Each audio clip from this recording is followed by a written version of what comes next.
Hello students, आज हम एक साइंस का नया chapter that is chapter number 3 atoms and molecule start करने जा रहे हैं।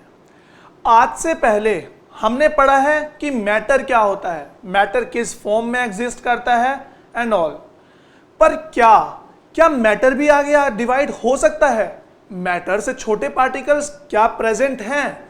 इस चैप्टर में हमें यह सब पढ़ना है कि जब मैटर को डिवाइड किया जाए तो क्या मिलता है, और क्या जो मिलते हैं पार्टिकल्स उनको फर्दर भी डिवाइड किया जा सकता है। तो चलिए स्टार्ट करते हैं atoms and molecules. Indian scientist या फिर कह लीजिए फिलोसोफर्स अर्ली 17th सेंचुरीज में इन्होंने रिसर्च वर्क किया और इन्होंने मैटर को बोला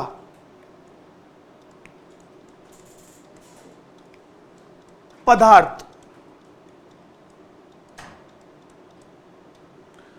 और साइंटिस्ट या फिर फिलोसोफर्स ने बोला कि जो पदार्थ होते हैं अगर हम उनको और डिवाइड करें और तोड़ें तो वो बनते हैं परमाणु। कहने का मतलब क्या हुआ?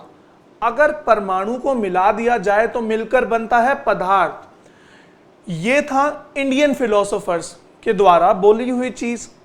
इसी चीज को फॉरेन फिलोसोफर्स ने कैसे बोला? जो मैटर होता है वो मिलकर बनता है एटम से।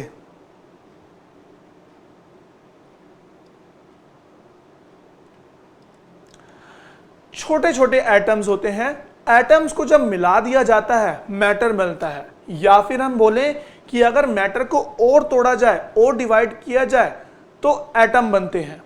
अब जो ये एटम्स बनते हैं ये कोई प्रूफ अभी तक नहीं कर पाया था कि हाँ मैटर को जब तोड़ा जाता है एटम बनते हैं, पर यह चीज पक्का थी कि जब मैटर को तोड़ा जाता है छोटे पार्टिकल्स बनते हैं।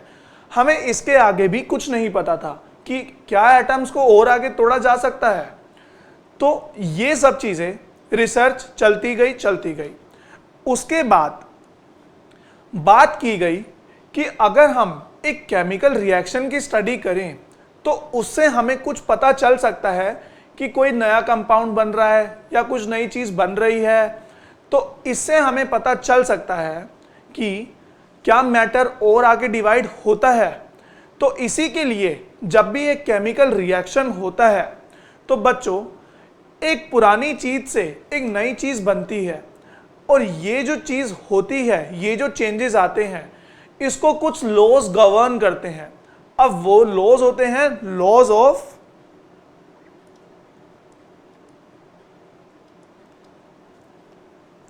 Chemical combination.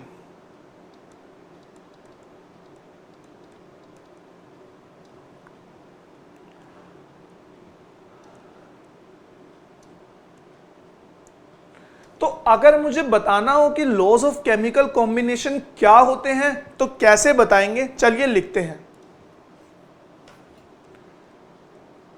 The chemical reaction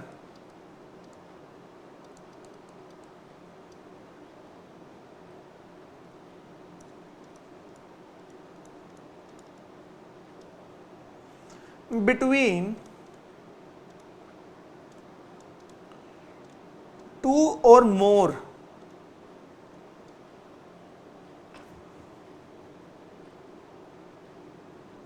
substances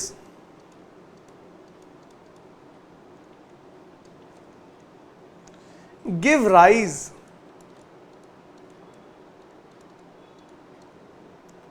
to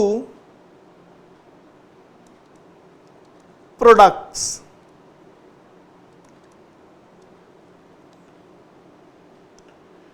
which is governed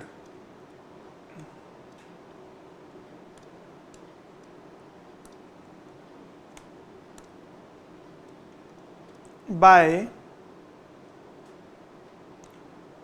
certain laws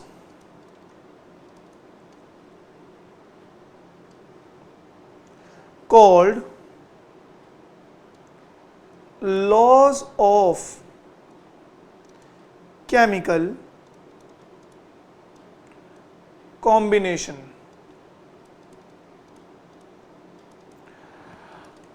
अब ये तो हमें समझ आ गया कि कुछ लॉज होते हैं जो कि गवर्न करते हैं केमिकल रिएक्शन को, पर क्या होते हैं वो लॉज, हमें अभी तक ये नहीं पता है। तो सवाल उठता है कि सर लॉज बताइए हमें। तो चलिए अब देखते हैं लॉज ऑफ केमिकल कॉम्बिनेशन क्या थे। Laws of chemical combination 5 law थे। तो वो 5 लॉ कौन कौन से थे? Number 1, laws of conservation of mass.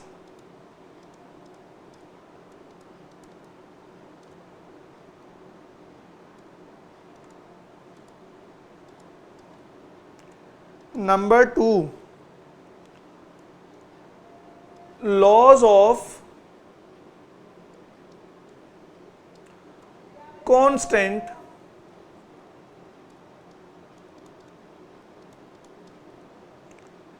proportion।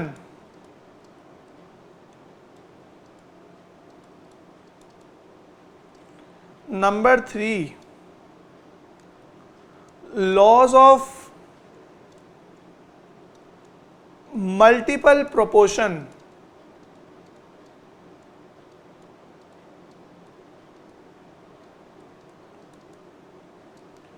Number 4,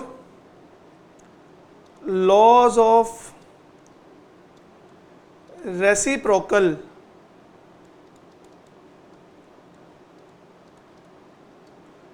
proportion.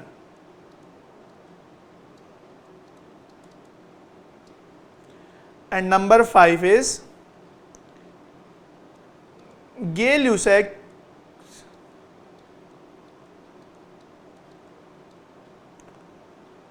law of combining volume.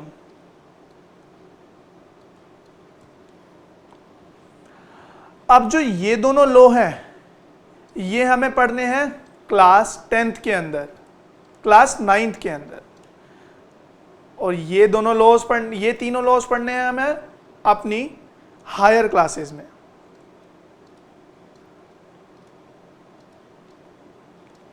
तो बच्चों अब हम डिस्कस करेंगे लॉ ऑफ केमिकल कॉम्बिनेशन में क्या होता था, law of conservation of mass, क्या होता था लॉ ऑफ कांस्टेंट प्रोपोर्शन। चलिए हेडिंग डालिए, लॉ ऑफ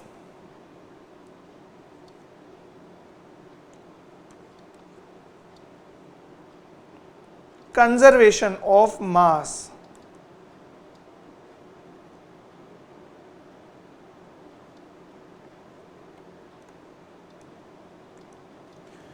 तो क्या होता था law of conservation of mass? अगर एक केमिकल रिएक्शन हो रहा है तो mass of the reactant is always equal to the mass of the product produced. जितना मास रिएक्टेंट का होगा उतना ही मास होगा जितना प्रोडक्ट बना है। मास can neither be created nor be destroyed. कोई नया मास ना तो बन सकता है ना ही डिस्ट्रॉय किया जाता है। अगर मास ऑफ द रिएक्टेंट है 20 ग्राम तो मास ऑफ द प्रोडक्ट भी होगा 20 ही ग्राम। ये कहता था law of conservation of mass. तो चलिए अगर पेपर में आ जाए तो कैसे लिखना है देख लेते हैं। During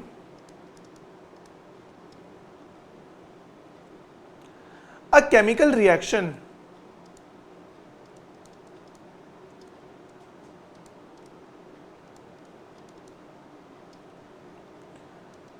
the total mass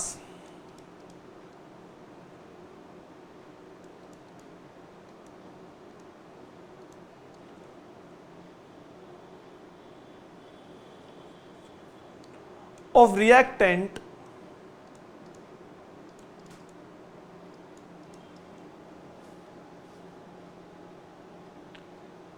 will be equal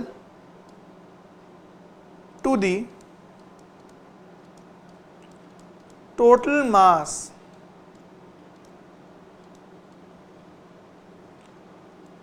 of the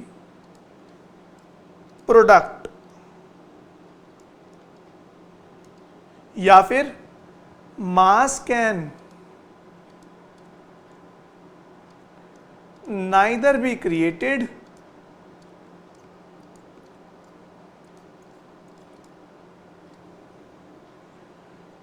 nor destroyed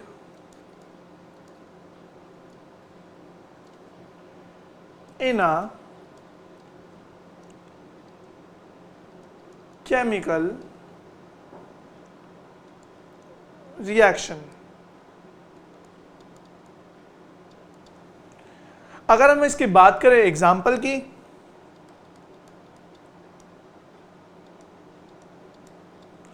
suppose एक रिएक्टेंट था ए,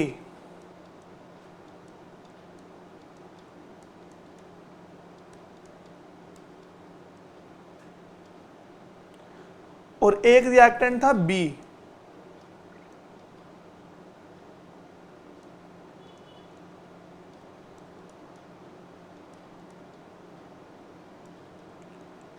जो कि मिलकर बना एक product that is A B.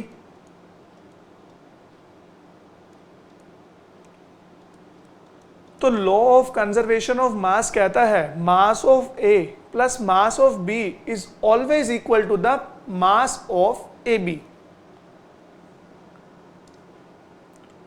Mass of A plus mass of B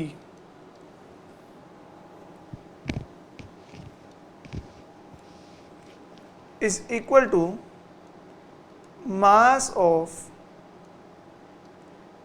AB।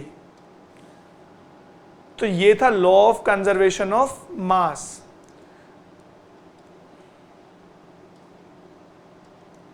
चलिए अब बढ़ते हैं अपने नेक्स्ट टॉपिक पर, नेक्स्ट लॉ पर, that is law of constant proportion.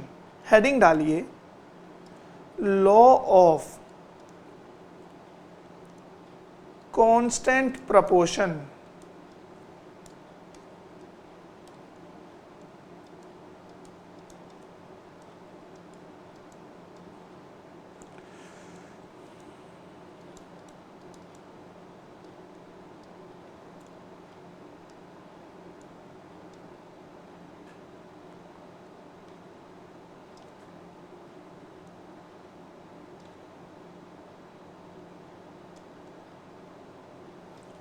चलिए क्या होता है लॉ ऑफ कांस्टेंट प्रपोर्शन।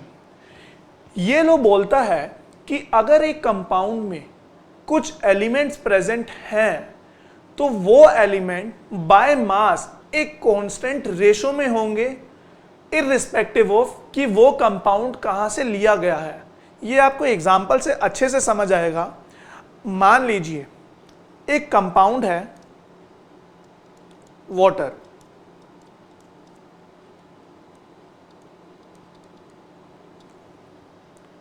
अब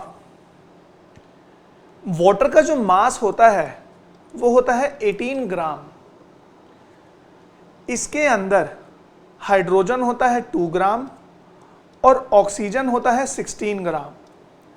तो इस कंपाउंड में दैट इज वाटर में जो एलिमेंट का मास है that is hydrogen is to water is always, hydrogen is to oxygen का जो मास है इज ऑलवेज 1:8। चाहे ये पानी पूरे वर्ल्ड के किसी भी कोने से लाया जाए, पानी के अंदर हाइड्रोजन और ऑक्सीजन का जो रेशो होगा वो हमेशा 1:8 होगा।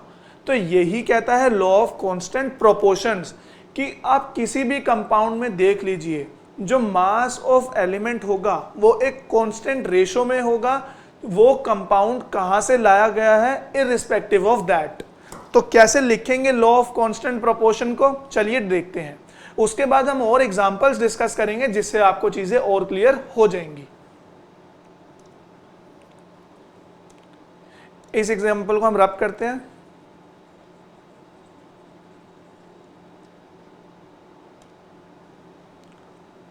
इन a chemical reaction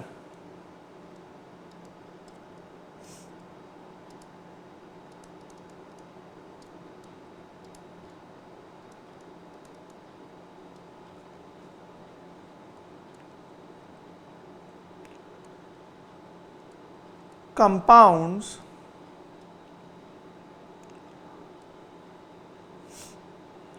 always contain the same elements in definite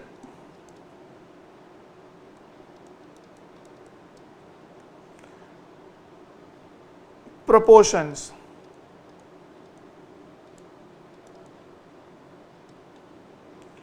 By mass,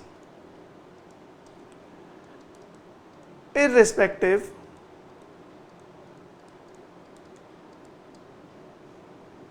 of their source. कि एक कंपाउंड के अंदर सेम एलिमेंट्स डेफिनेट प्रोपोर्शन में बाय मास प्रेजेंट होते हैं, इररिस्पेक्टिव कि वो कंपाउंड कहां से लाया गया है। ये कहता है लॉ ऑफ कांस्टेंट प्रोपोर्शन। ये जो लॉ था ये गिवन, ये दिया गया था एक साइंटिस्ट जिनका नाम था बाय लेवोइजर। और अगर मैं बात करूं अब एग्जाम्पल की, तो चलिए देखते हैं इसके एग्जाम्पल।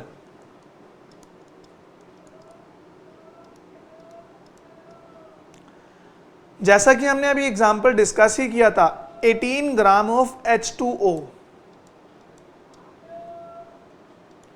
तो 18 ग्राम H2O है तो उसमें 2 ग्राम होगा हाइड्रोजन प्लस 16 ग्राम होगा ऑक्सीजन, मतलब 1:8 की रेशो में प्रेजेंट होंगे। अगर मैं बात करूं 36 ग्राम ऑफ H2O, तो बच्चों इसके अंदर 4 ग्राम हो जाएगा hydrogen plus 32 gram of oxygen to maintain 1:8 का रेशो।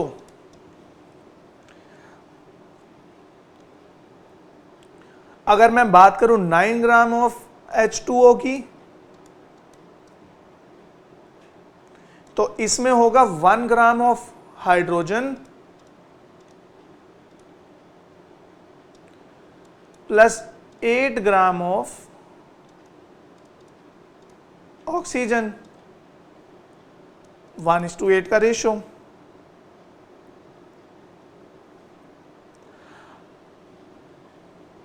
सारे के सारे एग्जाम्पल में रेशो था 1:8, जो कि सेटिस्फाई करता है कांस्टेंट प्रोपोर्शन को। तो ये था हमारा लॉ ऑफ कांस्टेंट प्रोपोर्शन। अब यहां तक एलिमेंट और कंपाउंड समझ आ चुके थे कि क्या होते हैं एलिमेंट, क्या होते हैं कंपाउंड्स। यहां से आगे अब हमें पता करना था, साइंटिस्ट जो कि 18th सेंचुरी में काम कर रहे थे, उनको पता करना था कि क्या मैटर को आगे और डिवाइड किया जा सकता है। एक साइंटिस्ट आए जिनका नाम था डाल्टन्स। उन्होंने दी डाल्टन्स एटॉमिक थ्योरी। उन्होंने बोला मैटर को और छोटे एलिमेंट्स में, मैटर को और छोटे पार्टिकल्स में डिवाइड किया जा सकता है और उन पार्टिकल्स को हम बोलेंगे एटम्स। तो हेडिंग डालिए डाल्टन्स एटॉमिक थ्योरी, जो कि one of the most important topic है।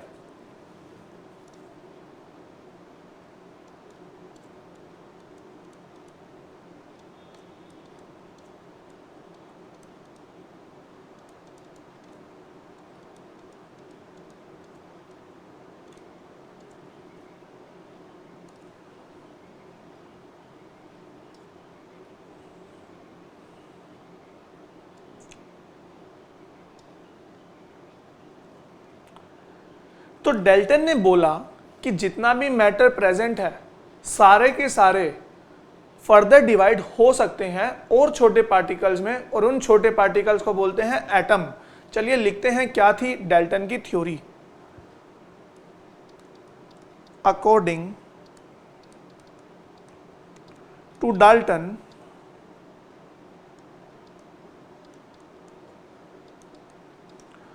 atomic theory,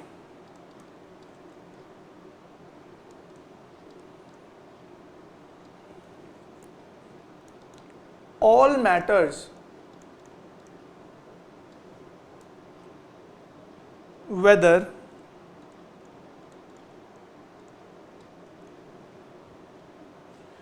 an element, a compound, or a mixture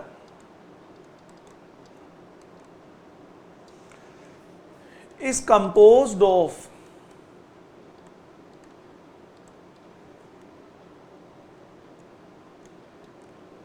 small particles called atoms। ये थी डाल्टन एटॉमिक थ्योरी। अब जो डाल्टन थे उन्होंने कुछ पोस्टुलेट्स दिए एटम्स के बारे में। क्या थे वो पोस्टुलेट्स, चलिए देखते हैं। आपके एग्जाम में 2 मार्क क्वेश्चन आता है, इनमें से कोई भी 3 या 4 पोस्टुलेट्स लिखने के लिए, तो ध्यान दीजिए इन पोस्टुलेट्स पर। पोस्टुलेट्स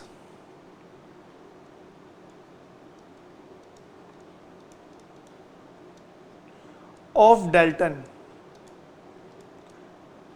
डाल्टन ने 6 पोस्टुलेट दिए। क्या थे 6 postulate? Number 1, all matter is made of very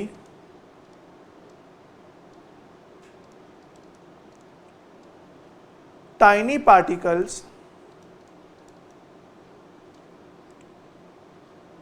called atoms। Number 2, तो नंबर 1 पोस्टुलेट कहता था कि जितने भी मैटर है वो बहुत छोटे टाइनी पार्टिकल से मिलकर बनता है और उन टाइनी पार्टिकल्स को बोला जाता है atom. Number 2, atoms are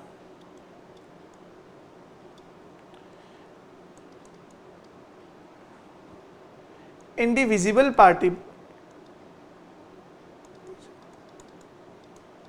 particles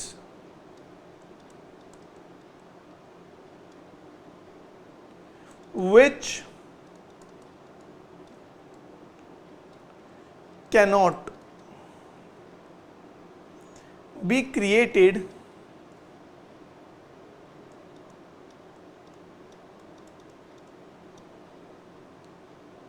or destroyed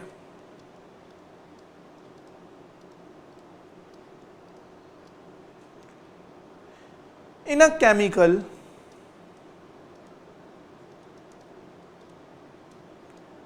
reaction।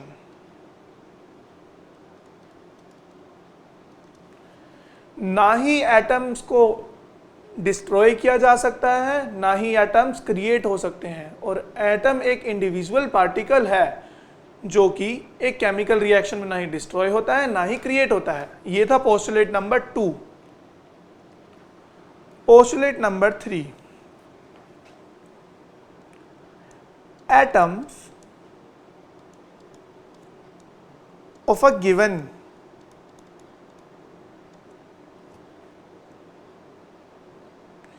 elements are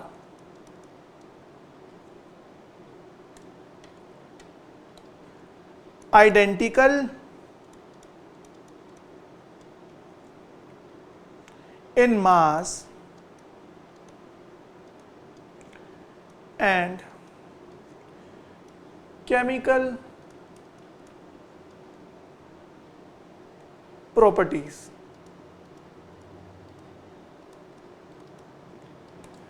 तो अगर मैं किसी पर्टिकुलर एक एलिमेंट की बात करूं तो उसके जितने भी एटम्स होंगे सारे के सारे आइडेंटिकल मास के होंगे और सारे के सारे एटम्स की केमिकल प्रॉपर्टीज भी सेम होंगी, प्रोवाइडेड वो सारे एटम्स एक पर्टिकुलर एलिमेंट के हैं। चलिए ये तक पोस्टुलेट नंबर 3। अब बात करते हैं पोस्टुलेट नंबर 4 की। Atoms of different elements have different masses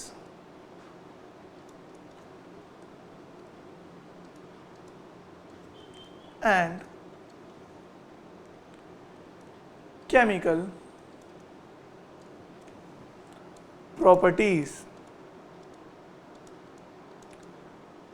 तो ये पोस्टुलेट बोलता है कि अगर दो अलग अलग एलिमेंट्स हैं, उन दोनों एलिमेंट्स के जो एटम्स होंगे उनका मास भी डिफरेंट होगा और वो केमिकल प्रॉपर्टीज में भी डिफर करेंगे। उन दोनों की ना ही केमिकल प्रॉपर्टीज सेम होंगी, ना ही उनका मास आइडेंटिकल होगा। ये था postulate number 4। Postulate number 5, atoms combine in the ratio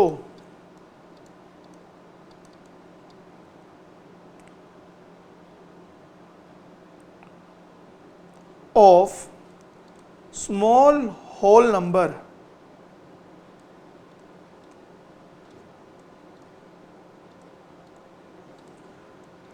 to form compounds। हमें पता है कि जब बहुत सारे दो या दो से ज्यादा एलिमेंट्स को मिला दिया जाता है तो बनता है एक कंपाउंड। अब एक कंपाउंड बनता है तो उसके अंदर जो एटम्स आते हैं, ऐसा नहीं होता कि एटम्स 0.5 एटम आ गया, 0.6 एटम आ गया, एक होल नंबर में आता है। मतलब अगर एक कंपाउंड है तो उसके अंदर जो एटम आएंगे, नंबर ऑफ एटम्स जो होंगे वो होल नंबर होगा। या फिर अगर दो एटम्स कंबाइन कर रहे हैं तो ऐसा नहीं है इस एटम के साथ इस एटम का 0.5 एटम कंबाइन करेगा। इस एटम के साथ अगर कोई एटम कंबाइन करेगा तो वो होल नंबर में कंबाइन करेगा। Whole number is 0 1 2 3 4 and all. तो ये था पोस्टुलेट नंबर 5। बात करते हैं पोस्टुलेट नंबर 6 की।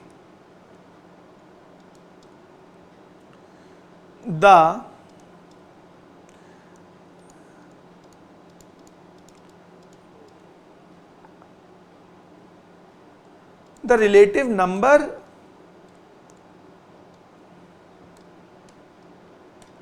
and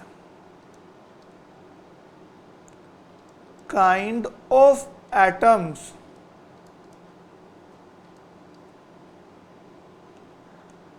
are constant in a given compound।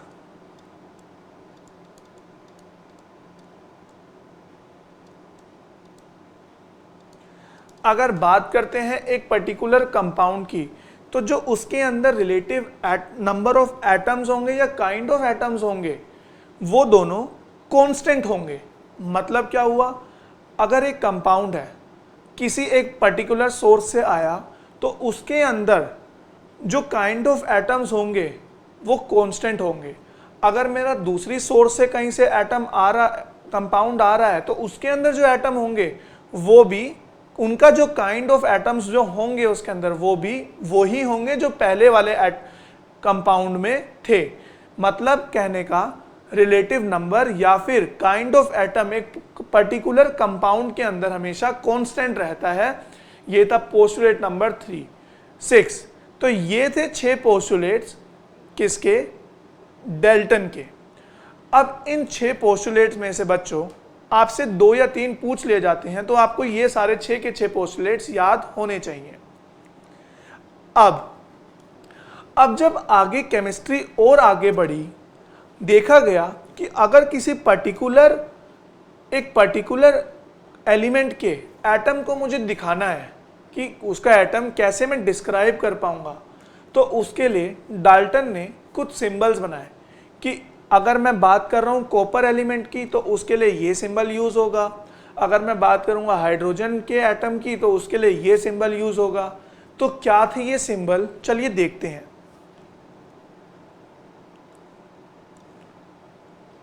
Modern day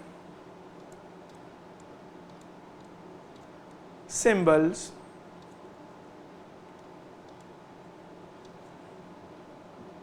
of elements.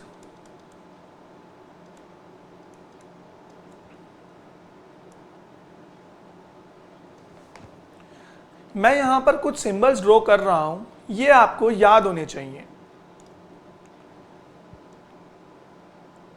एक सर्कल, उसके अंदर डॉट, ये था हाइड्रोजन का सिंबल।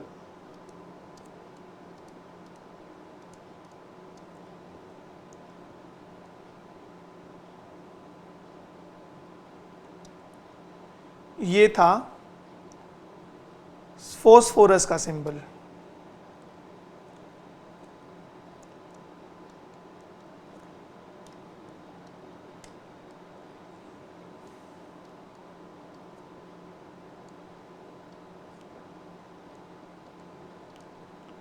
सिंबल का मतलब क्या है कि अगर मुझे हाइड्रोजन के एटम को रिप्रेजेंट करना है तो मैं ऐसे करूंगा, फॉस्फोरस के एटम को रिप्रेजेंट करना है तो मैं ऐसे करूंगा। फिर आता है ये होता है कॉपर का सिंबल।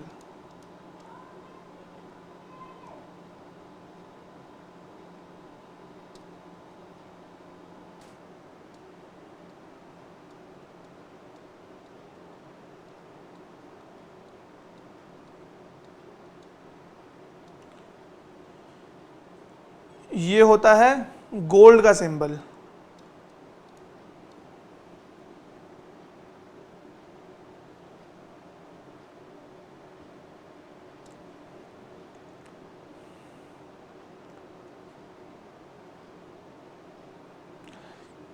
एक सर्कल के अंदर कार्बन का सिंबल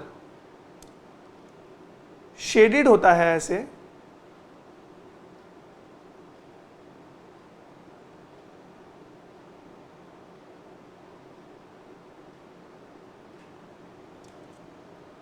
तो इस सिंबल को हम कहते हैं सिंबल ऑफ कार्बन एटम।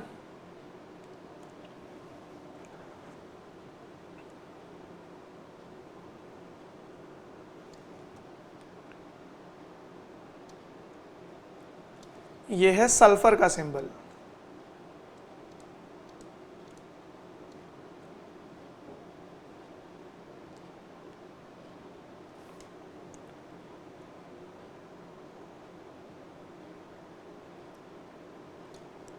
ये है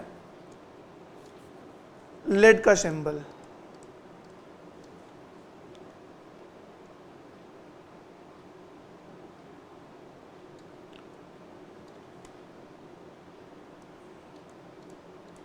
प्लैटिना,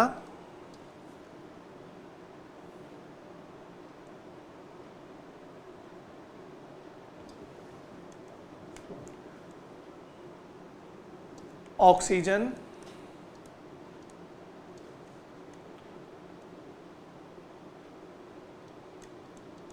आयरन,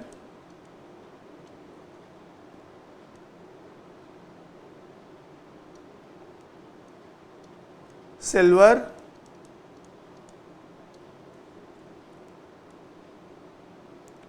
और लास्ट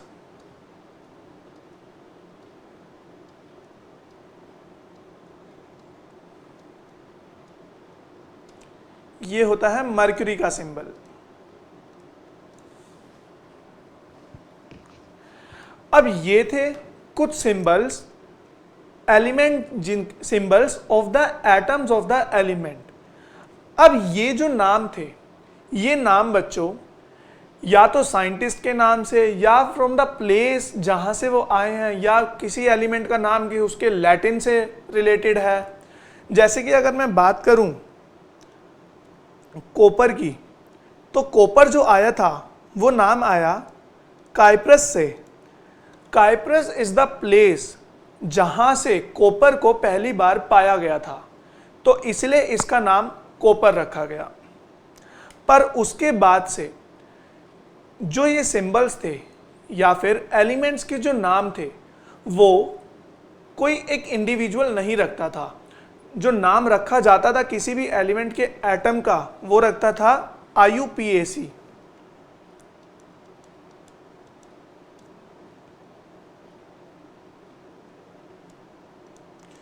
जिसकी फुल फॉर्म होती है international union of pure and applied chemistry.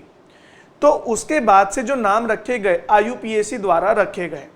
तो IUPAC जी ने जो नाम रखे उन्होंने स्टैंडर्डाइज फॉर्मेट बना दिया कि किसी भी, अब ये जो सिंबल्स थे इनको याद करना तो काफ़ी मुश्किल काम है। यहाँ तो बस हमारे स्क्रीन पर 12 सिंबल लिखे हैं।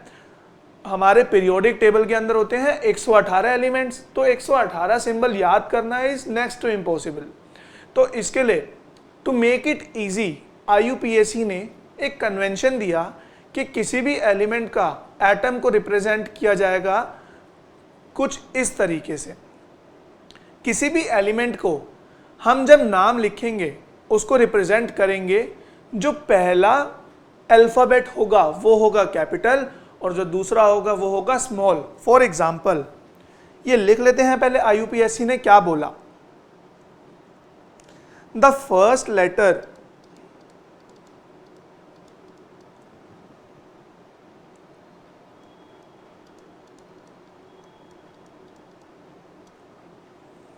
of a symbol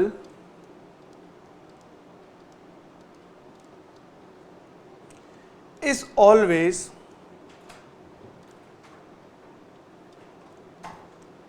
written as a capital letter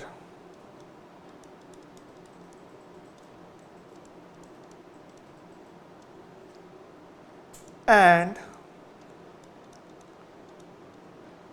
the second letter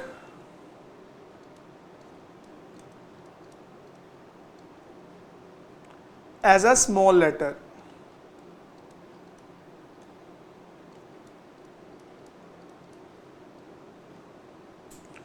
for example अगर मुझे हाइड्रोजन को रिप्रेजेंट करना है तो मैं सिंपली कैपिटल H, क्योंकि पहला अल्फ़ाबेट है उसको कैपिटल H से रिप्रेजेंट करूंगा। अगर मुझे एल्यूमिनियम को रिप्रेजेंट करना है तो उसके लिए लिखा जाएगा कैपिटल A और नेक्स्ट जो अल्फ़ाबेट होगा वो होगा स्मॉल, तो A small L aluminium. Cobalt को पहला अल्फ़ाबेट कैपिटल सेकंड स्मॉल, तो CO। तो इसी तरीके से सारे के सारे एलिमेंट्स को रिप्रेजेंट करना हमने सीखा। अब इसके बाद बात आती है कि एक एटम का या एक कंपाउंड का या फिर किसी भी एलिमेंट का मास कितना होगा। तो एक एटम के मास को हम बोलते हैं एटॉमिक मास। अपने नेक्स्ट लेक्चर में हम स्टार्ट करेंगे एटॉमिक मास से। तब तक के लिए अगर आपको कोई भी डाउट है, किसी भी तरह का कोई भी डाउट, अगर आपको कोई क्वेश्चन पूछना है तो आप हमसे ज़रूर कॉन्टैक्ट कर सकते हैं। Till time take care, thank you so much.